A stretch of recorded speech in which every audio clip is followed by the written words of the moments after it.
Because the way that I would have been sick after my friendship of 20 years broke up, after I served as that. I can't be a bridesmaid anymore because my track record shows that when I'm a bridesmaid, I'm no longer going to be friends with that person anymore, period. And I don't know what it is about it, but I have the craziest story. And this is why these relationships have fallen apart. So I grew up with this girl, 20-year friendship. She gets married. I'm a bridesmaid. And her family is YT.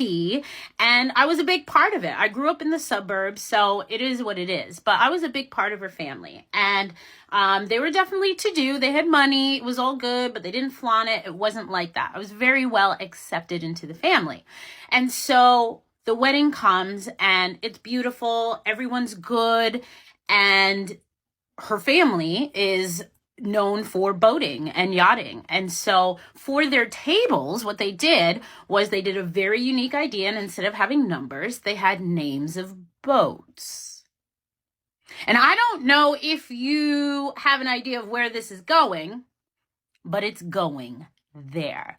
And so she had boat names for each table. And there was maybe like 12 tables. That's it.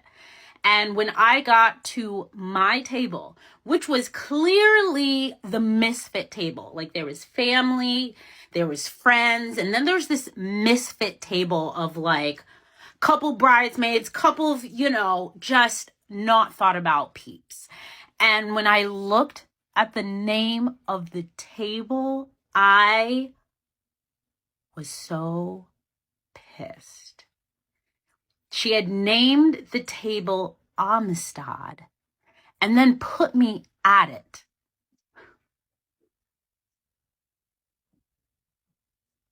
Are you kidding me? Are you kidding me? And like the photographer came over and was just like with his camera, and I was just looking at him like, I was like, don't take my picture. Don't take my picture in front of this monstrosity, please.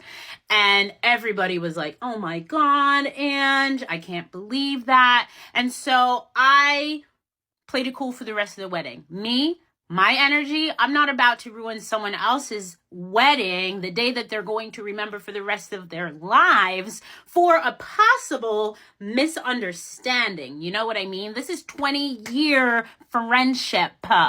And so I was like, let's just get through this night, Ange. Let's just get through this night. And so then time went on, and I'm like, so you didn't see anything wrong with that? And she was just like, no. And I looked up all these different boats. Do you know how many famous boats there are? There's plenty to choose from. But here in Connecticut, we have the replica of the Amistad on the ports of New Haven County. And so she was just like, oh, it's just such a, special boat. I'm like, she's like, it's just such an iconic boat. I'm like, oh my God.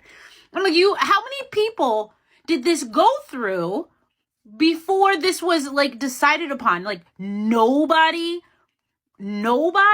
questioned that. Nobody questioned putting the only Black woman at the Amistad table. So you're telling me that's crazy? And so she's just like, oh, well, I picked the names and Sean just put the people there. And I'm like, okay. And she never apologized. She said nothing about it. It was done. And none of my friends stood up for me. Big surprise, but none of my friends stood up for me.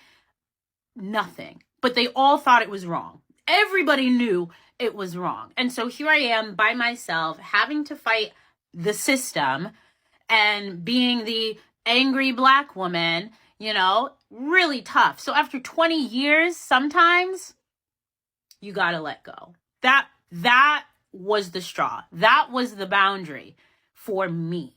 If you can't even acknowledge the fact that this was inappropriate, then we ain't it. You and I, we ain't it.